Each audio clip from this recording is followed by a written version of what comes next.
Y'all, I really hope I didn't make a mistake. It's July 10th. Have you read anything? I haven't. I've been in a reading slump so bad. It's been so bad. And you remember how I had that video? My first video was July TBR, and I'm talking about all the books that I want to read in July, and it was like this really nice stack right here. Right. So it's July 10th. I haven't read a thing. And I went to the bookstore 2 days ago and I got some books for myself, which we're going to talk about. But when my boyfriend and I were heading back to my place, somehow we placed a bet that I could or could not read 10 books by the end of July. And oh my gosh, why do I love to torture myself? I talked in my last video how I set my AR score to something unreasonably high.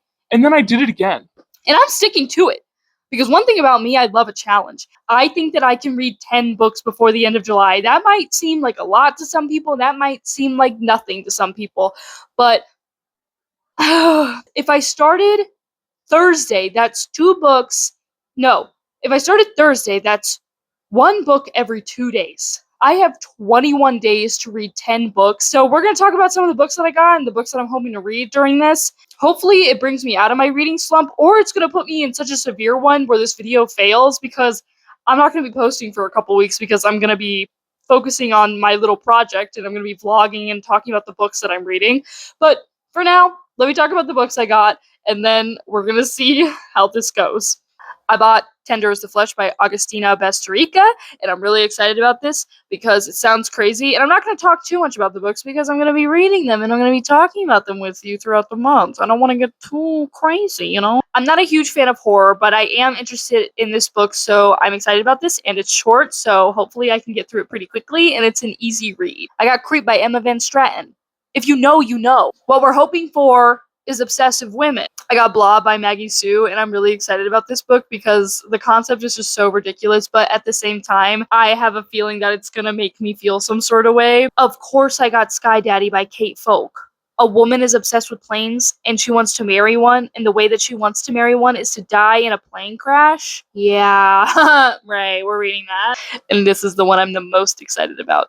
I tried to find this book everywhere. I couldn't find it at my local library, and I just gave in and I bought it because I really like this cover. I like the gray and the pink, and this guy's eyes are scaring me. And then of course we have this list down here. So as I said, I'm not going super deep into the books. I just wanted to let you know what I got and what we're working with and what we're going to be working towards. Currently, right now, I'm in Rejection. I'm in the second short story of it, and hey, what is going on? Wow, this book is unbelievably good. I can't say enough good things about this book. I absolutely love how this book is written. This author is incredibly talented, incredible way of writing. It is unlike anything I have read before. It's so unnerving and disturbing and disgusting, but at the same time, you don't want to look away. I feel as if I'm scrolling on Reddit. I like it. I like it. For the first time, I'm enjoying scrolling on Reddit. I don't know why I'm reading this before bed. It is just not something that you should be reading before bed, but I really don't know where else you would read this. This is not something you want to read publicly. But yeah, I'm going to go read this. I'm going to go to bed because I'm exhausted, and I'm going to keep you guys updated. Okay, bye. Okay, it is July 11th. I think it's around 9 a.m. I was reading Rejection last night before I went to sleep, and I finished the second short story, Pix. And oh my gosh, this author, it is so early, so I don't know if I'm gonna have the brain capacity to say what I want to say, but this author is an incredible writer. The way that he depicts obsession, isolation, and this deep, dark void that is loneliness. But the way this author is able to capture loneliness is so fascinating, and I empathize with these characters. I'm not approving of what they are doing so far, but I understand where they're coming from. I understand the self-mutilation and the obsession and trying to become something to somebody else so that you remember that you exist. It is really heartbreaking to read, and it's also hard to read because I feel as if everybody has been in a place where they've had their own obsession, whether it's another person and it's a celebrity or anything of that nature, right? Something that just occupies your mind. And I think typically when people think about obsession, they're thinking of someone sitting in a corner of a room and there's pictures all over the wall and there's red string and they're rocking back and forth and they're trying to understand something, or it's a fangirl for a fandom. And it's not always like that. And I think everybody has their own version of obsession, whether it's internal or external. And it's really important to not let it spiral or act on certain impulses, because as this book is defining for us, it is very easy to watch your life slip away if you do not get yourself in check. And a lot of these characters need help. They need therapy, or they need somebody. They need somebody to make them feel less lonely. And man, oh man, oh man, oh man, oh man, it's hard. It's a hard read. So let me get on this again, because I gotta finish this book today. I have to finish it today because then I have to start another one tomorrow. So yeah, I'll see you then. Nothing could have prepared me for the third short story of Rejection. Oh my god. Oh my god. Oh my god. Okay, I'm back. I did not film the rest of my reaction to Rejection, but let me tell you, that book is one of my favorite books of all time now. It is so fabulous. Oh my gosh, loved it. And there is no better time to read that book other than when you are falling asleep or having insomnia and reading it in the middle of the night. I'm telling you, that is the way to do it. I would wake up the next day and be very out of it because I would be thinking, I'm like, I feel as if I experienced something and I can't remember what it is. I was planning on doing analyses for all of the books that I'm reading and kind of deep diving into them, but that's not going to be a realistic thing to do with this kind of video because I have so many books that I have to read. So we read Rejection, woohoo. I just finished Incidents Around the House, and that's the first book that's really scared me, which is silly because it's not even that well written. Sorry if that's like your favorite book. It's in the perspective of a little girl, and there's this entity trying to possess her, and you follow the story of this little girl and their family and everything that they have to go through. But the way that the author was describing this thing, this entity, was just very unnerving. I had to turn the lights on in my house. That's why I'm sitting next to a light right now, because I just finished it. And I'm about to pick out my next book that I'm going to read, and I'm going to show y'all. Okay. We have Open Wide, Tender as the Flesh, Blob, Creep, Sky Daddy. I also have some of my library books. Maybe I could read How Can I Help You? It's short. I'm leaning towards this. Okay, I think I'm gonna read How Can I Help You by Laura Sims next, so I'll catch y'all up when I finish it. Okay, good night. Goodbye. Using my anglerfish method to read tonight, and I'm reading Blob by Maggie Sue instead. The other book just could not hold my attention. Anyways, good night. I finished it, and I was really sad to see that this book didn't have great reviews. It had, I think, about a 3-star or so rating on Goodreads, which, you know, everybody has their own opinion, but I thought that this was a really good book. It was short, sweet, simple, straight to the point, wasted no time.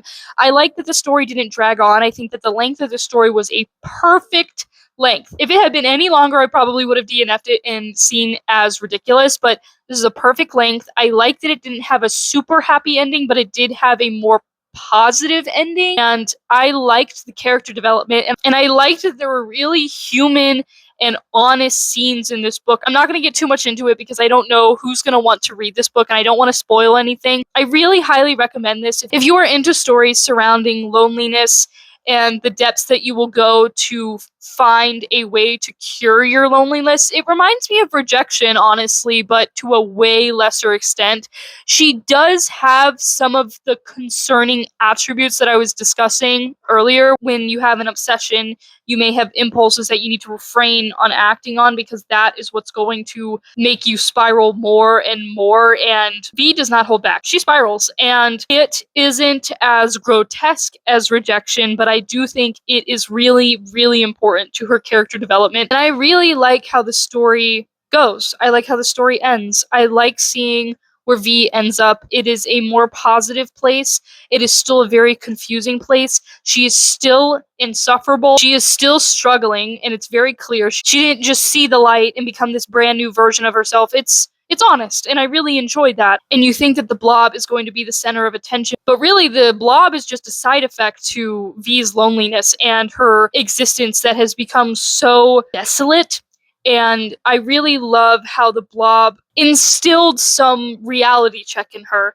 I really hope that this book at all sounds interesting to you, that please pick it up. I think this book deserves a little bit more love than maybe it's been getting, but yeah, I really enjoyed this. I'm really happy to have this in my own little library. I can't wait to tell someone about it and let them read it. And I actually read 2 books today. Yeah, it's getting kind of crazy. I read Fortunately the Milk by Neil Gaiman. My close friends bought me a tiny 3-book set from him, and I never really touched them. I've read Coraline, but I've never read The Graveyard Book or Fortunately the Milk, and I thought this book would be an easy way to get a little ahead in my bet. So yeah, I read it under 30 minutes. It's just a silly little story about a dad who goes to get some milk and goes on this crazy adventure. And I loved the art in this book. I don't really have anything insane to say about it. It was just a palate cleanser and me cheating a little bit to try to get ahead in this bet. So yeah, now I have to pick another book, and I have absolutely no idea what I'm going to read. We're getting there. I'm 4 books in. We're about to be on number 5. We got the front camera today. I don't have the energy to flip it around and put it somewhere. I already tried to film this once, and it didn't go well. And half of the time was just trying to set up the camera, so I'm not gonna do that. I'm just gonna freaking do it like this! I failed. I did not reach 10 books. I read 7, and I know that it's so horrible. 7 books, horrible. No, I'm proud of how many books that I read, and I'm honestly amazed at how many books I read, because I didn't start this in the beginning of July. I started this the second week of July. I feel as if I had one more week, I could have gotten at least 9 books, if not 10. But I didn't. So I'm just gonna go through the books that I read really quick, and then talk about what I liked about this, what I hated about this, if I'm ever gonna do this again. The end of July was just really exhausting for me, and I felt awful. I just didn't have the energy to read. Yeah, that's probably a big reason I didn't get to where I wanted to get to, but nonetheless, we persevered. I read Rejection, 5 stars. It was 5 stars. I absolutely love that book. I think almost everyone who's on the internet or has been on the internet chronically should read that book. It is really well written and such a snapshot of what everything looks like right now. So yeah, definitely go read that immediately. I read Incidents Around the House, and I know that a movie is being made about that called The Other Mommy, I think, and that book actually did scare me a bit. I'm really scared of people moving in inhuman ways. I guess is the best way to describe that. I don't know. Floating. Ugh. I hate that. Crawling. Ugh, I just don't. I like the way that I think his name is Josh was describing these movements of the mother. Ugh, made me sick. I gave it 3 stars though because the writing is really bad. It's a poorly written book. As I said, I'm not going to go super into all of these books, but that book is just not good. It is scary at times. It is entertaining at most. The story is very boring. It doesn't really go anywhere. It's typical Hollywood horror. You know, I'm not a big horror reader, and if I do, I usually don't like it. So I read Blob. That was great. No notes. I loved Blob. It was just a cute little book. I love the message behind it. I think I gave it 3 out of 5 stars, and it was just okay. It was just okay. A close friend of mine recommended me When Breath Becomes Air, and I listened to the audiobook while I was working on some stuff, and his wife reading the epilogue, I sobbed the entire time she spoke. That was so gut-wrenching, nauseating, and sad. I was so angry that the world could take away such passionate and driven individuals. That book made me feel average in a way that I cannot explain, because I feel like there are humans and then there are superhumans, and Paul was one of those superhumans. He was unbelievably intelligent and empathetic and so talented, and I wish he was still here because I would have loved to have read anything that he wrote. He was a fantastic writer, and that book will shatter your soul. It will break you apart. I discussed with my friend that we think it should be a required reading if you're going to medical school, because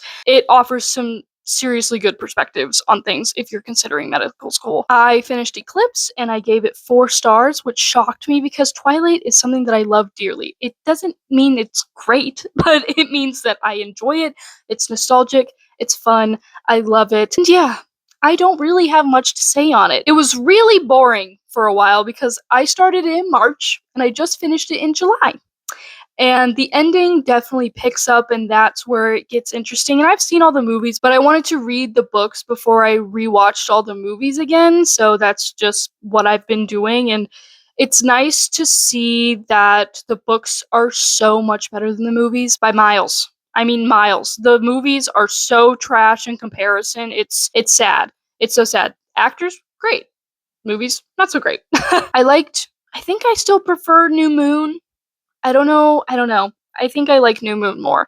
I read Fortunately the Milk, and that was just a palate cleanser. That was honestly a tiny book that I could read and I had on my shelf, and it was given to me by a friend for my birthday, and it was a little story, and I don't really have much to say about it. It was just a way for me to get a book, I'm not gonna lie. It was just a way for me to get a book, I'm sorry. And then I read Painscape, which I did not expect to find or read. It is a liminal horror novella that is really, really good.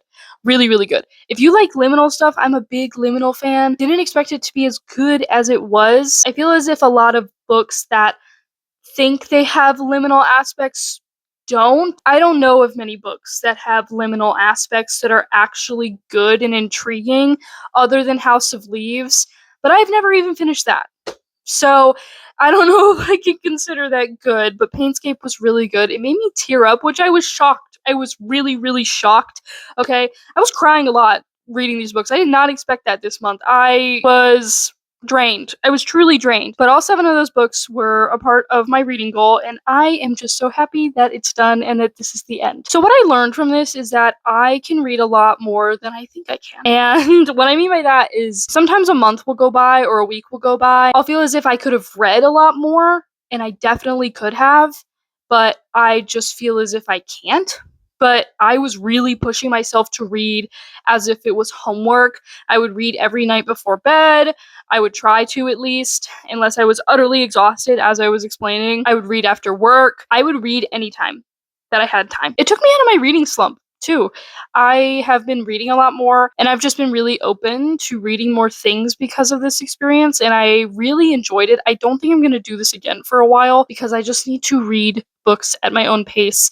I failed the challenge, but I think I'm still getting a book or two from my boyfriend because I put the effort, okay? The effort is crazy. I was talking to my friend when I was in the middle of filming this. She was showing me some statistics about how many books Americans read a month, and I'll put that here. And I was like, oh, maybe I need to shut up. Maybe I'm actually doing just fine. Reading all those books brought my yearly total to 28 books, which sounds crazy because I try to increase my reading goal by 5 to 10 books a year, and my goal is 40 books this year. So my goals after this is I'm gonna keep reading the way I was reading and still enforce it like homework, but not to an extent. See, it makes it sound like I'm torturing myself, but I'm really not. It's genuinely just putting more effort into knowing that I have the time to read, so why not read? Especially before bed. I'm super bad at it. I don't like it for some reason, but every time I do it, I'm like, ooh, I'm so cozy in my sheets and I'm having such a good time.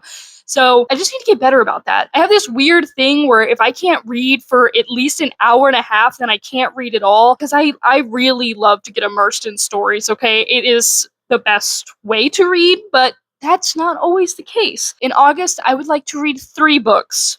I'm going to set the goal really low. And if I don't hit 3, if I don't read any at all, that's fine. That's totally cool with me. Yeah, thank you for coming on this journey. I have no idea if anything I've said in this has made sense, and I wish I could have done more analyses, but by the end, I had nothing left to give. I was so exhausted from not feeling well, and then, life, working, chores, all of that. It got too much. And on top of that, filming. Even though this is kind of my break from everything else, even reading, I needed a break. So I'm gonna go finish editing this monster of a video that hopefully won't be as long as it's looking, and I will see you whenever I see you.